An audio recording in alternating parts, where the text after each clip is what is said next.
ہرے بھرے جنگل میں ایک بڑا سا درخت تھا جس کے اوپر ایک بہت خوبصورت سی ابابیل رہتی تھی۔ اس کو اپنے خوبصورت سفید سفید چمکتے ہوئے پروں پہ بہت ناز تھا۔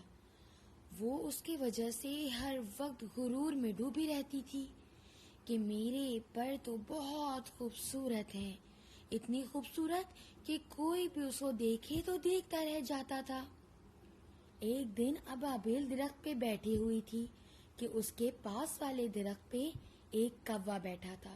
دیکھو میرے پر کتنی خوبصورت ہے، مجھے جو دیکھتا ہے دیکھتا رہ جاتا ہے، لیکن میں سوچتی ہوں تم کتنے کالے ہو، تمہارے پنکھ بھی کتنے موٹے اور کالے ہیں، پر مجھے تو ہر کوئی ایسے دیکھتا ہے کہ مجھے تو ڈر ہے کہ مجھے نظر نہ لگ جائے۔ اب میں کیا کروں؟ میرے پاس تو تھوڑا سا بھی کالا رنگ نہیں کہ میں نظر سے بچ سکوں۔ ہاں تم بہت خوبصورت ہو، تمہارے بہت پیارے پیارے سفید پنکھ ہیں، لیکن میں اپنے ان پنکھ پہ خوش ہوں۔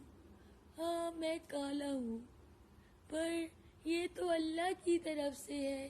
ارے ہاں تم صحیح کہہ رہی ہو، لیکن دیکھو میں کتنی خوبصورت ہوں نا، میرے پر جو دیکھتا ہے وہ دیکھتا رہ جاتا ہے۔ کیا مجھے تم سے تھوڑا سا کالا رنگ مل سکتا ہے تاکہ میں نظر سے بچ سکوں؟